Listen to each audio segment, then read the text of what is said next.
साथियों, मैं अनिल श्रीवास्तव, श्रमिक नेता, गया बिहार। पुनः इस वीडियो के माध्यम से मैं आपके समक्ष आया हूँ।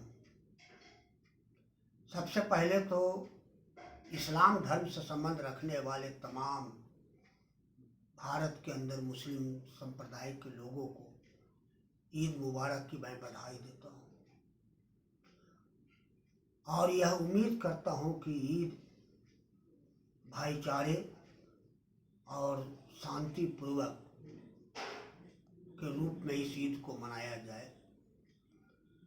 और यह चूंकि परंपरा है, लॉकडाउन भी लगा रहे, उसके डिस्टेंसिंग को पालन करते हुए भी आप इस ईद के त्यौहार को एक परंपरा के नाते मनाया करें, यही मेरी शुभकामना है।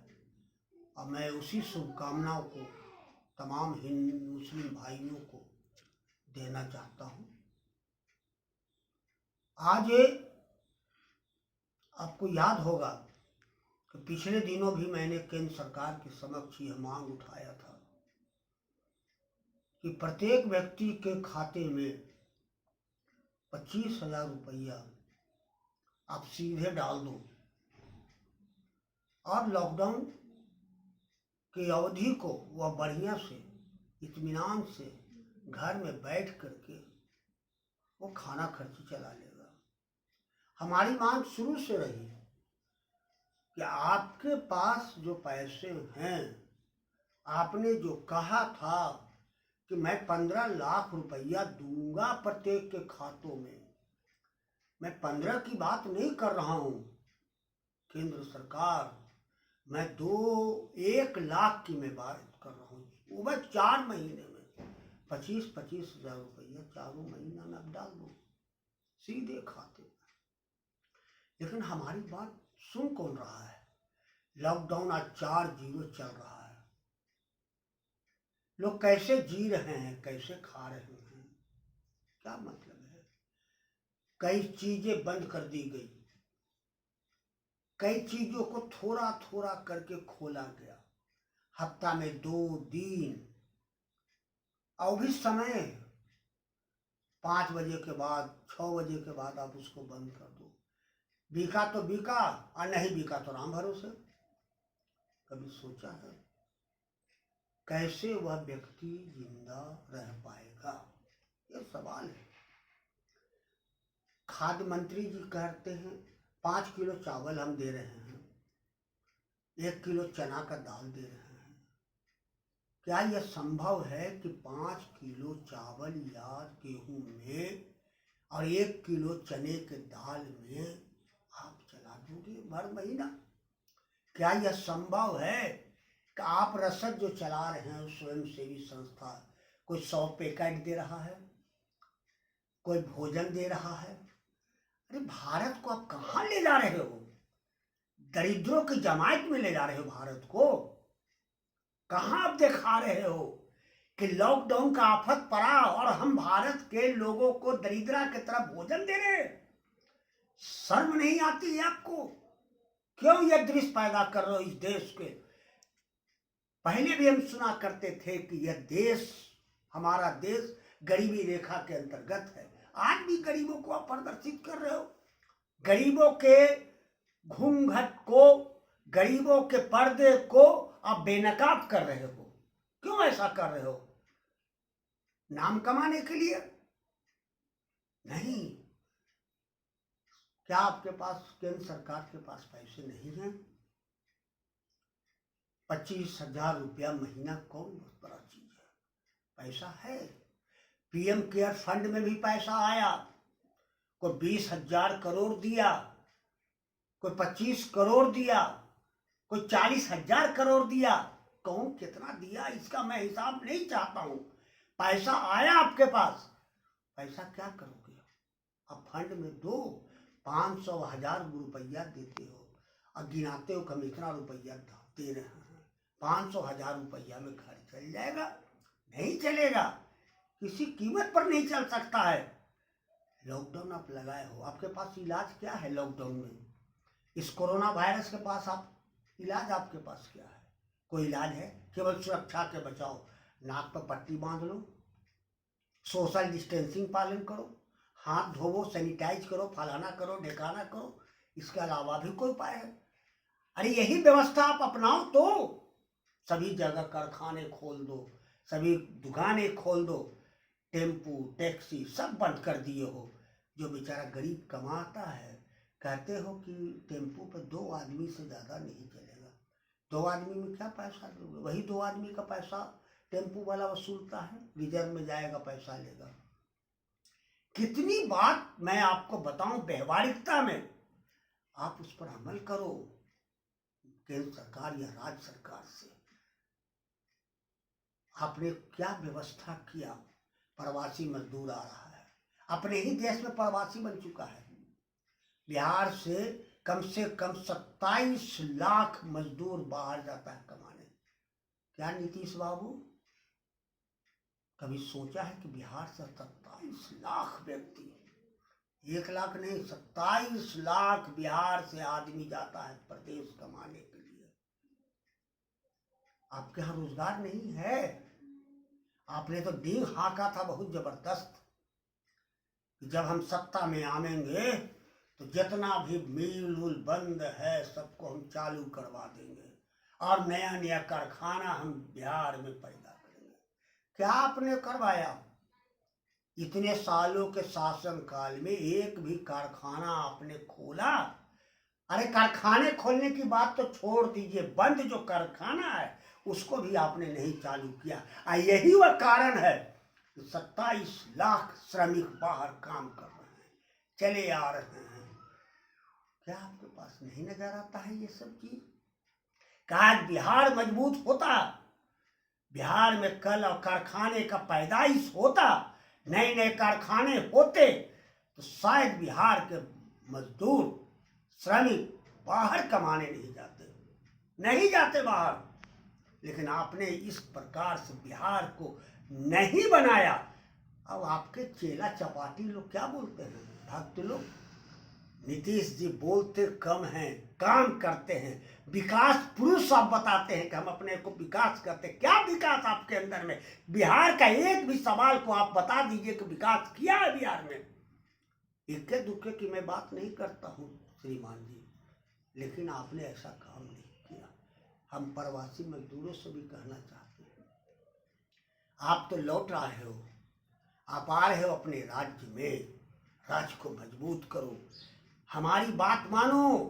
उन मजदूरों से आपके चलते चलते पैर में छाले पड़ गए, पैर फट गया, पैर में दर्द होता होगा। आप इसको याद रखो, हमेशा छाला पड़ गया, पैर अच्छी भी हो जाए तो भी आप इसको हमेशा याद रखेंगे कि किस गति से मैं वहां से आया। इसका दोषी कौन है, इसको आप याद रखेंगे, बताने की जरूरत नहीं है। आप में भी कुछ गलती होता है,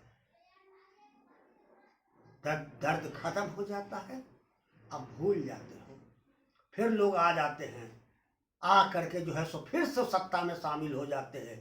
आप हमेशा याद रखें और उनको पुनः सत्ता में आने से आप रोकने का काम करें। और इसी बिहार से बाहर भी आप नहीं जाए और इसी बिहार में रह करके आप काम की तलाश करें, काम खोजें। बिहार में नहीं कैसे मिलेगा? आप प्रधान हैं, चाहे केंद्र सरकार के अंदर मोदी जी हो, प्रधान हैं आप, या बिहार में नीतीश जी हो, प्रधान हैं आप। आपको तो काम देना होगा, हर हालत में हम काम मांगेंगे, अब आपको देना होगा। युवा वर्ग से भी हम कहना चाहते हैं, जो बेरोजगार युवा घूम रहे हैं, भटक रहे हैं, उनसे भी कहना चाहते हैं कि आप तैयारी करो अपने आप को और उनसे मांगो जो सरकार के भीतर है।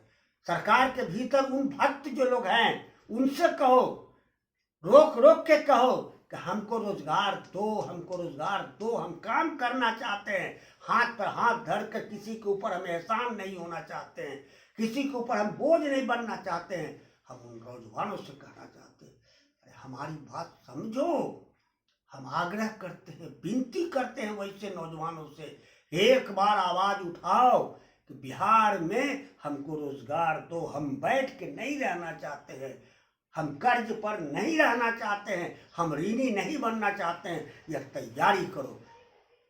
लेकिन आप सोचोगे कि बैठे बैठे हमको रोजगार मिल जाएगा, नहीं। आपके अंदर शिक्षा है, आपके अंदर ज्ञान है। माननीय मोदी जी, फिर मैं आपसे कहना चाहता हूँ, देश के प्रधानमंत्री जी से, कि आप देखें लॉकडाउन में कितनी परेशानी हो रही है। गरीब, जो आदमी गरीब है, जो आदमी रोज कमाने खाने वाला है, उसके साथ परेशानी हो रही है। नहीं परेशानी हो रही है। सरकारी कर्मचारी को क्या मतलब है, उनको तो महीना में तनख्वाह मिल ही रहा है, वो तो चकाचक में है जीवन, चाहे लॉकडाउन 6 महीना चल जाए, उनको क्या मतलब है। उनको भी तो एहसास करवाइए कि दर्द कैसा होता है। यहाँ के जितना प्रशासनिक अधिकारी हैं या कर्मचारी हैं, इस लॉकडाउन में उनका भी वेतन काट लीजिए। है आपके अंदर ये हिम्मत कि काट लीजिएगा उनका वेतन, तब पता चल जाए। पुलिस भाइयों से भी कहना चाहते हैं, हम देख रहे थे, मोबाइल में देखते हैं, कभी टीवी में देखते हैं, कितनी प्रताड़ना देता है जो बेचारा मजदूर आ रहा है, मार डंटा बराबर कर देता है। क्यों, काहे ऐसा करते हैं। पुलिस का अधिकार कितना साल तक, 60 वर्ष तक ना। उसके बाद तो हम आपको कहना चाहते हैं श्रीमान, 60 वर्ष के बाद जो वर्दी उतर जाएगी, जब साधारण व्यक्ति बन जाएंगे, तो आदमी की बात तो छोड़िए, जानवर तक आपको नहीं पूछेगा, जानवर भी नहीं पूछेगा, न सलाम करेगा। अब वैसे ही आप रह जाएगा। हमको तो ये भी उम्मीद लगता है कि जो रवैया आपने अपनाया है अपने सर्विस काल में, सेवा काल में, अगर यह परिणाम रहा तो मरे के बाद 4 व्यक्ति भी कंधा देने वाला आपको नहीं रहेगा। जितनी यातना आप दे रहे पावर का अपना दुरुपयोग कर रहे हैं। अरे पहले भी तो आप अंग्रेज के चाकरी किया करते थे, अब आज जब वर्तमान शासन उसके चाकरी करते हैं। जिसका शासन उसका गुलाम। आपसे बढ़ के कौन गुलाम है। कभी सोचा है कि यह गुलाम का अवधि कितना है। 60 वर्ष तक जी हुजूर करते रहेगा, वर्दी पहन के ऐंठते चलिएगा। काहे ऐंठ रहे हैं, उसको समझाइए प्रेम से, उसको प्रेम से बताइए कि लॉकडाउन है बाबू, चले जाओ। नहीं, लोग पुष्प बहा देते हैं, बेकार कर देते हैं उनको, उनकी यातनाओं को आप समझा कीजिए। ड्यूटी कर रहे हैं ड्यूटी, उनका ड्यूटी है करना, उनका ये काम करना है। जिस चीज में बहाल हुए उनको ड्यूटी करना है हर हालत में, चाहे वो लॉकडाउन हो चाहे पानी बरसे, हर हाल में ड्यूटी करना है। एसेंशियल सर्विसेज के अंदर वो आते हैं। इसलिए हम उनसे भी कहना चाहते हैं कि आप इंसानियत और मानवता को छोड़ के नहीं चलिए, कुछ समझिए। आप भी आए हैं जमीने से, किसान का बेटा है, मजदूर का बेटा है, कोई बड़का सेठ साहूकार के बेटा आप नहीं हैं कि सिपाही में भर्ती होने आए हैं।